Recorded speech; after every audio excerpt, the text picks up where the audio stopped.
Hello student, good afternoon. कैसे हो आप सब? आई होप आप सभी अच्छे हैं और आपकी तैयारी भी अच्छी चल रही है। स्टूडेंट, आप सभी से रिक्वेस्ट है कि प्लीज़ वीडियो को पूरा देखा करें, लास्ट में एक लाइक और एक कमेंट जरूर किया करें। जिन्होंने अभी तक चैनल को सब्सक्राइब नहीं किया है तो प्लीज़ चैनल को सब्सक्राइब करके बेल आइकन प्रेस ऑन कर दें। स्टूडेंट, हम आप सभी को बताना चाहेंगे कि हमारा ये उत्तर प्रदेश से संबंधित तीसरा जीके एंड जीएस टॉपिक है, जो कि इसमें आपको 30 से 40 प्रश्न मिलने वाले हैं। ठीक है, जो कि मात्र 15 से 20 मिनट के अंदर, 15 मिनट से ज़्यादा बड़ी क्लास नहीं रहेगी। बस आप सभी वीडियो को पूरा देखा करें, आपको वीडियो अच्छी लगेगी। मैंने एक जो है नोटबुक बना के रखा है, ठीक है, इसको मैंने प्रिंट आउट भी कराया है। अगर आप सभी को ऐसे चाहिए तो आप बता देना, मैं जो है इसके लिए आगे कुछ व्यवस्था करूंगा ताकि ये नोटबुक आप तक पहुंच जाए। ये पूरी नोटबुक जो है मैंने स्पेशली जो है कुछ बुकों से, और जैसे लूसेंट का निचोड़ इसमें है, पूरे लूसेंट का है, और 2-3 जो जीके जीएस जो अदर इंस्टीट्यूट की होती हैं, जैसे कि चंद्रा की हो गई आपकी, और इसके बाद एग्जामपुर की, इन सभी को मर्ज करके एक नया खुद से बनाया हुआ है। तो फिर काफ़ी अच्छी बुक है, काफ़ी मोटी है, तो आप देख सकते हैं इतनी मोटी है। तो आज मैं इसका पहला प्रश्न शुरू करने जा रहा हूँ। ये पूरा इतनी मोटी आप इसको देख सकते हैं।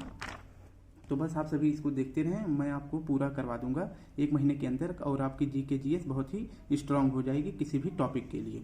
तो बस आप सभी वीडियो को पूरा देखा करें। अगर आप सभी को इसका पीडीएफ चाहिए तो आप बता देना, मैं इसका पीडीएफ भी आपको प्रोवाइड करा दूंगा। ठीक है, तो चलिए शुरू करते हैं आज के अपने पहले प्रश्न, जो कि आने वाले एग्जाम ARO यूपीपीएससी जैसे एग्जाम के लिए बहुत ही महत्वपूर्ण साबित होगा।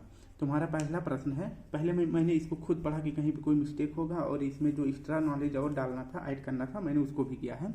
बस आप सभी वीडियो को पूरा देखें, फिर आपको रियलाइज हो जाएगा ये काफ़ी अच्छी बुक है। ठीक है, तो स्टूडेंट देखते हैं पहला प्रश्न। बायोडीजल उत्पन्न करने के लिए जानी जाती है, यानी कि कौन सा ऐसा पौधा है जो बायोडीजल को उत्पन्न करने के लिए, जिससे बायोडीजल बनाया जाता है, वह कौन सा पौधा है? तो जेट्रोफा से हमें बायोडीजल की प्राप्ति होती है। तो पहला सही आपका हो जाएगा, पहला प्रश्न आपका, बायोडीजल उत्पन्न करने के लिए जानी जाती है जेट्रोफा। सेकंड है आपका, भारत में प्रथम बायोगैस संयंत्र कहाँ स्थापित हुआ? तो भारत में प्रथम बायोगैस संयंत्र स्थापित किया गया था पिलानी, जो कि कहाँ है? राजस्थान में। सिर्फ पिलानी लिखा था, मैंने इसमें जो है इतना क्वेश्चन खुद से ऐड करा है फिर से। ठीक है, तो भारत में प्रथम बायोगैस संयंत्र कहाँ स्थापित हुआ था? पिलानी, राजस्थान में। और कब बना था पिलानी बायोगैस संयंत्र? तो 1962 ईस्वी में। सेकंड हमारा है, थर्ड, सीएनजी। सीएनजी का संक्षिप्त रूप है, तो सीएनजी का संक्षिप्त रूप हो जाता है कंप्रेस्ड नेचुरल गैस। चौथा है हमारा, हेली राष्ट्रीय उद्यान कहाँ कहा जाता है? ठीक है, हेली राष्ट्रीय उद्यान कहा जाता है किसे? तो जिम कॉर्बेट राष्ट्रीय उद्यान को क्या कहा जाता है? हेली राष्ट्रीय उद्यान। पहले इसका क्या नाम था? तो जिम कॉर्बेट राष्ट्रीय उद्यान का नाम था हेली, जो कि कब स्थापित किया गया था? तो 1936 ईस्वी में। लेकिन अब जिम कॉर्बेट का भी नाम बदल के क्या रख दिया गया है? रामगंगा। ठीक है, रामगंगा राष्ट्रीय उद्यान, ये आप याद रखेंगे। और ये किस राज्य में है अगर पूछे तो ये है उत्तराखंड में। ठीक है, नेक्स्ट देखते हैं, ताजमहल पीले होने का कारण क्या है? तो ताजमहल पीले होने का कारण है सल्फर डाइऑक्साइड। मथुरा में एक तेल रिफाइनरी है, वहां से जो है जो गैसें निकलती हैं, तो वो वायुमंडल में जाके जो है एक लेयर के रूप में जमी रहती हैं। जब उससे जो है वर्षा होती है तो वही गैस जो है पानी के बूंदों के साथ जो है क्रिया करके, रासायनिक क्रिया करके, ताजमहल पर जब वर्षा होती है तो वो जो है ताजमहल के जो पीलेपन है उसको, मतलब जो ताजमहल सफ़ेद था तो उसको जो है उसकी सफ़ेदी धीरे धीरे खत्म कर रहा है। किसके कारण? तो सल्फर डाइऑक्साइड के कारण ताजमहल पीले होने का इसका कारण है। ठीक है, तो याद रखेंगे। तेल शोधन कारखाना कहाँ पर है? तो आपका हो जाता है मथुरा में। ठीक है, ये याद रखेंगे, तेल शोधन कारखाना कहाँ है? मथुरा में। ठीक है, तो सल्फर डाइऑक्साइड का पीले होने का कारण है। नेक्स्ट हमारा, अंतर्राष्ट्रीय अम्ल वर्षा सूचना केंद्र कहाँ है? यह है ओस्लो में। अंतर्राष्ट्रीय अम्ल वर्षा सूचना केंद्र कहाँ है? ओस्लो, जो कि किसकी राजधानी है? तो नॉर्वे की राजधानी है। ये आप याद रखेंगे। सबसे ज्यादा जो है अम्ल वर्षा कहाँ होता है? वो भी ओस्लो में ही होता है। नेक्स्ट है हमारा, विश्व में सबसे ज्यादा अम्ल वर्षा। ठीक है, विश्व में सबसे ज्यादा अम्ल वर्षा, आप देख सकते हैं थोड़ा सा मतलब प्रिंट करने में थोड़ा सा गड़बड़ी सभी से हो जाता है, तो आप परेशान ना हो। तो विश्व में सबसे ज्यादा अम्ल वर्षा कहाँ होती है? तो यह नॉर्वे में होती है। आपका सेकंड मतलब 8वां प्रश्न है, दम घोटू गैस किस गैस की उपमा है? यानी कि दम घोटू गैस किसे कहा जाता है? तो यह कार्बन मोनोऑक्साइड को कहा जाता है। यह अधिकतर जो है किससे निकलता है? तो यह आपके जैसे व्हीकल हो गया, यानी कि आपकी कार्स वगैरह जो हो गई, कार्स, बस, इन सभी से जो है कार्बन मोनो ऑक्साइड गैस निकलती हैं, जिसे क्या कहा था, दमघोटू गैस कहा जाता है। नेक्स्ट है आपका सुपरसोनिक जेट विमानों से निकलने वाली गैस ओजोन परत को पतली करती है। तो सुपरसोनिक जेट विमान में किस प्रकार की गैस होती है, नाइट्रोजन ऑक्साइड होती है। और जब यह जो है ओजोन मतलब आपका जो सुपरसोनिक जेट विमान होता है, यह कहाँ पर उड़ती है, यह जो है पृथ्वी का जो 5 मंडल है, उसको मैं जब पृथ्वी के बारे में बताऊंगा तो अच्छे से एक्सप्लेन कर दूंगा। फिलहाल अभी बता देता हूँ कि सुपरसोनिक जो जेट विमान है, यानी कि जो जहाजें होती हैं, वह जो है किस परत में उड़ती हैं, तो समताप मंडल में उड़ती हैं। ठीक है, समताप मंडल में। ठीक है, तो समताप मंडल में जहाजें उड़ती हैं, और जब जहाजें उड़ती हैं तो उनसे जो धुआं निकलता है, तो वो किस प्रकार का धुआं होता है, नाइट्रोजन ऑक्साइड निकलता है, जो कि गैस ओजोन परत के लिए जो है क्या करती हैं, ओजोन परत को पतली कर देती हैं। ठीक है, तो ओजोन परत को क्षति पहुंचाने वाली कौन सी गैस होती है, नाइट्रोजन गैस, नाइट्रोजन ऑक्साइड, जो कि सुपरसोनिक या जेट विमानों से निकलती हैं। और जेट विमान कहाँ उड़ता है, तो यह समताप मंडल में उड़ता है, जो कि पृथ्वी से दूसरा लेयर है। ठीक है, पहले क्षोभ मंडल, फिर समताप मंडल, फिर मध्य मंडल, फिर आयन मंडल, फिर आयन आपका हो जाता है बहिर्मंडल। ठीक है, नेक्स्ट है आपका ग्रीन हाउस गैस के लिए जिम्मेदार है। तो ग्रीन हाउस गैस के लिए जिम्मेदार है, सबसे ज़्यादा जिम्मेदार कौन सी गैस होती है, तो कार्बन डाइऑक्साइड। बाकी आपको पता ही है कि जो है आपका हो जाता है सल्फर डाइऑक्साइड, नाइट्रोजन ऑक्साइड और CO2, और आपका हो जाता है जलवाष्प। लेकिन सबसे ज़्यादा जो है आपका ग्रीन हाउस गैस के लिए जिम्मेदार कौन सी गैस है, तो कार्बन डाइऑक्साइड है। नेक्स्ट है हमारा 11वां प्रश्न, ग्रीन हाउस गैस को कम करने के लिए प्रोटोकॉल लागू किया गया था। तो जो है प्रोटोकॉल कब हुआ था ग्रीन हाउस को कम करने के लिए, तो यह हुआ था, इसे जाना जाता है क्योटो प्रोटोकॉल के नाम से, और यह हुआ था 1997 में। तो क्योटो प्रोटोकॉल 1997 में हुआ था, और कहाँ पर, जापान में। क्योटो एक शहर है, और यह शहर किसका है, क्योटो शहर है जापान का।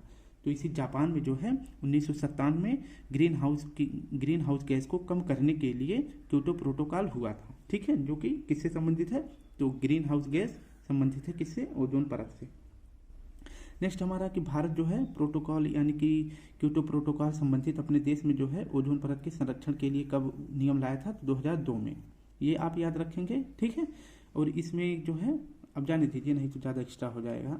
इतना बता दें कि भारत जो है 2002 में क्योटो प्रोटोकॉल में शामिल हुआ था, और अपने यहाँ पे जो नियम लगाया था कि जो है ओजोन परत की क्षरण को कम करेंगे, तो कब से लागू किया था, तो 2005 से। नेक्स्ट हमारा चेरनोबिल, ये देख सकते हैं, चेरनोबिल स्थित परमाणु ऊर्जा संयंत्र में भीषण नाभिकीय दुर्घटना हुई थी। तो आपको बता दें कि जो है 1991 से पहले जो पूरा आपका कौन सा देश है, रूस। ठीक है, रूस जो है 1991 में इसका क्या नाम हुआ करता था, तो 1991 में इसका नाम हुआ करता था USSR। ठीक है, इसका पूरा नाम था, जिसे जो है 1991 के बाद जो है 14 भागों में, छोटे छोटे 14 भागों में रूस का इतना भाग बांट दिया गया। ठीक, इतना भाग 14 भागों में इसको बांट दिया गया। तो 1991 के बाद से USSR का नाम क्या रख दिया गया, रूस, RUSSIA। इसे इंग्लिश में ऐसे लिखते हैं, हिंदी में लिखते हैं रूस। ठीक है, तो हिंदी में रूस लिखते हैं।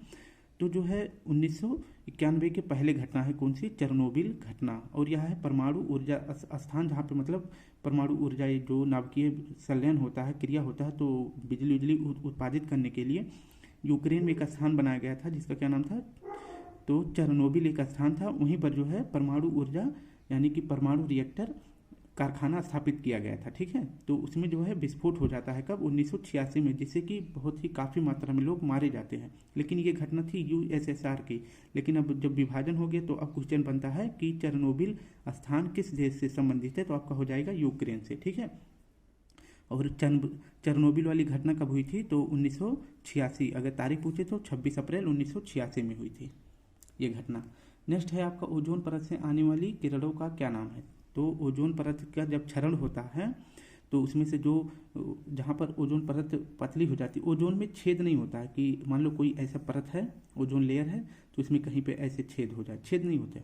ठीक है, तो ये सिर्फ इसकी लेयर जो होती है, इसकी लेयर मोटी होती है, ये पतली हो जाती है। कैसे, जैसे आप कोई मोटी रोटी बना दें, कोई पतली रोटी बना दें, तो मोटी रोटी बनाएंगे तो काफ़ी समय लगेगा ना सिकाई करने में, लेकिन अगर पतली बनाएंगे तो जल्दी सिकाई हो जाती है। तो ओजोन का जो परत है वो पतली हो जाती है, तो जिससे जो है सूर्य की जो पराबैंगनी किरणें होती हैं, इस लेयर को आसानी से पार करके पृथ्वी पर आ जाती हैं।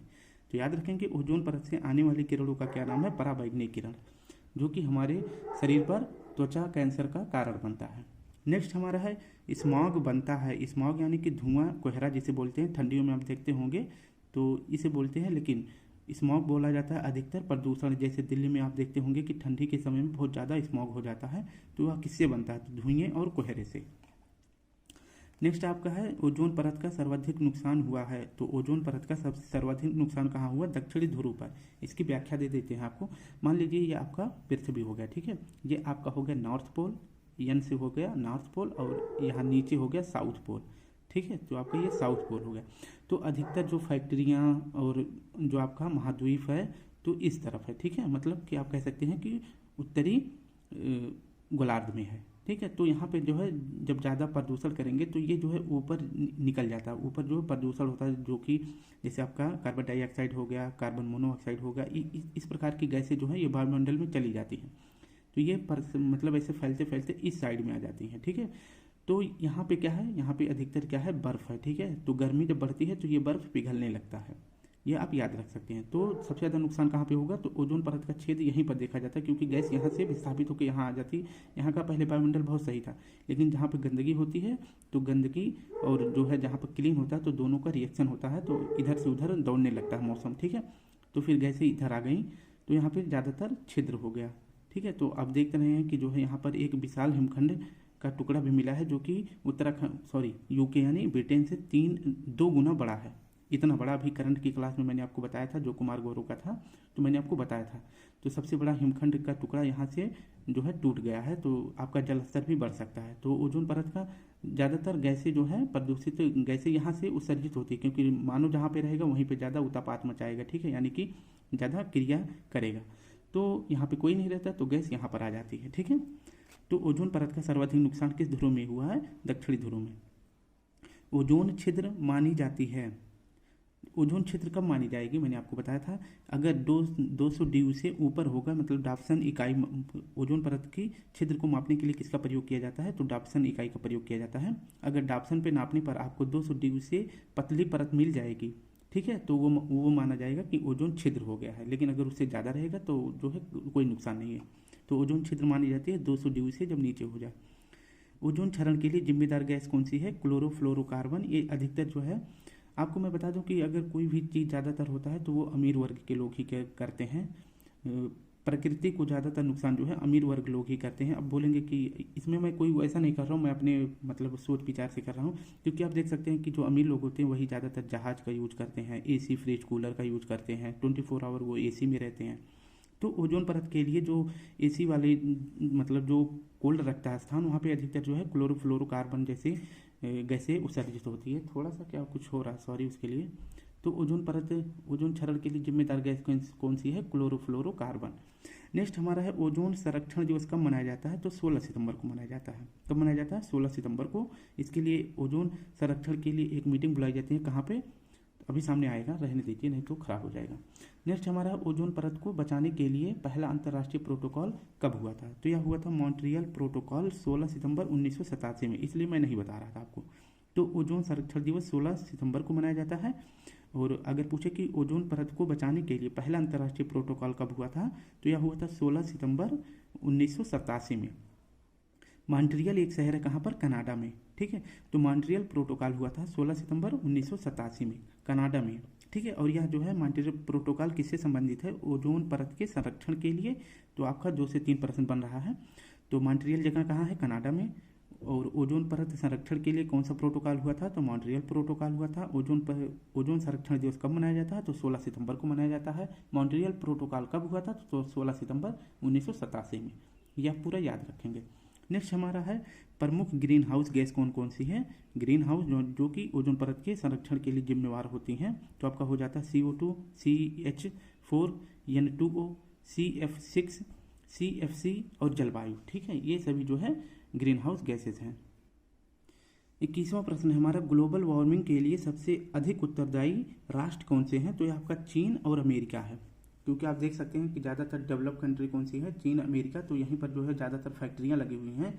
तो जो फैक्ट्रियों में वेस्ट होता है, कचरा होता है, तो इन सभी का निस्तारण जब होता है तो सबसे ज़्यादा ग्लोबल वार्मिंग मतलब होता है कि तापमान बढ़ने लगता है। बढ़ने का कारण सबसे ज़्यादा कौन करता है? चीन अमेरिका करता है। ठीक है, तो हर एक चीज़ में जो है देखना पड़ता है कि अब यहाँ पे सबसे ज़्यादा इंडस्ट्री हो गई तो सबसे ज़्यादा मतलब पैसे आने लगे, उद्योग अच्छी तरह हो गया, तो इन देशों की कंडीशन काफ़ी अच्छी हो जाती है, लेकिन कहीं ना कहीं ये जो है पर्यावरण को सबसे ज़्यादा नुकसान यही लोग पहुँचा रहे हैं। अब हमारा 22वां प्रश्न है, हरित गृह प्रभाव की अनुपस्थिति में भू सतह का तापमान कितना होगा? हरित गृह प्रभाव यानी कि जब पर्यावरण को काफ़ी नुकसान हो जाएगा उस समय पर जो है तापमान कितना हो जाता है? तो 20 डिग्री सेल्सियस तक हो जाता है। तो हरित गृह प्रभाव की अनुपस्थिति में भू सतह का तापमान कितना होगा? तो 20 डिग्री सेल्सियस होगा। नेक्स्ट हमारा है, ग्रीन हाउस गैस की पहचान सर्वप्रथम किसने की थी? तो जीन बैप्टिस्टे फ्यूरियर ने। ठीक है, तो ग्रीन हाउस गैस की सर्वप्रथम पहचान, और ये कहाँ पर किए थे? तो ये साउथ पोल पे किए थे। तो ग्रीन हाउस गैस की पहचान सर्वप्रथम किसने की थी? तो जीन बैप्टिस्टे फ्यूरियर ने की थी 1824 ईस्वी में। हमारा 24वां प्रश्न है, बस 25 करेंगे, इसके बाद कल करेंगे। तो हमारा 24वां प्रश्न है, सल्फर डाइऑक्साइड का प्रदूषण किसके अत्यधिक वृद्धि होने का सूचक है? सल्फर डाइऑक्साइड का प्रदूषण किसके अत्यधिक वृद्धि होने का सूचक है? तो लाइकेन।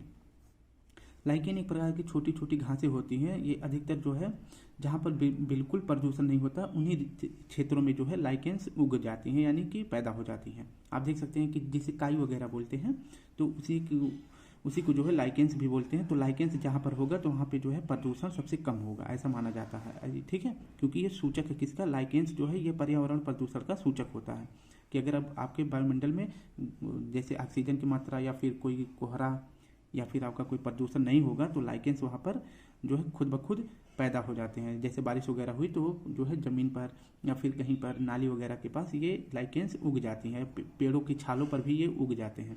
तो अगर सल्फर डाइऑक्साइड का प्रदूषण अधिक होगा तो ये जो है कार्बन लाइकेंस आपका नहीं होगा। तो इसलिए कहा जाता है अगर लाइकेंस जम रहा है या उग रहा है तो वहाँ पे पर्यावरण प्रदूषण नहीं है। तो आज का आखिरी प्रश्न देखते हैं, सिर्फ फसलों पर DDT का छिड़काव किस प्रकार का प्रदूषण उत्पन्न करता है? मृदा और जल। DDT ये आया था, मैं इसके बारे में जब आपको मैं पर्यावरण पढ़ाऊंगा तो आपको काफ़ी अच्छे डिटेल के साथ पढ़ाऊंगा, क्योंकि ये तो कोई थ्योरी क्लास है नहीं, ये क्वेश्चन आंसर है। तो बट थोड़ा सा बता देता हूँ कि DDT का छिड़काव तब किया जा रहा था जब भारत में जो है फसलों की क्रांति के लिए पूरे विश्व में, ठीक है, पूरे विश्व में होड़ मची थी कि हमारे वहाँ पे ज़्यादा पैदावार हो जाए, क्योंकि जनसंख्या बढ़ रही थी निरंतर। तो DDT का छिड़काव किया जा रहा था कि फसलों पर जैसे गेहूं, धान या फिर मक्का, ज्वार, बाजरा पर इन सभी पर कीड़े ना लगे, तो उसके लिए जो है कीड़ों को रोकने के लिए DDT का छिड़काव किया जा रहा था। लेकिन कहीं ना कहीं ये जो है उसी के 2-3 साल बाद जो है ये अपना रिएक्शन जो है खुद मनुष्य पर करने लगा, तो इसलिए जो है इसको बंद करना पड़ा।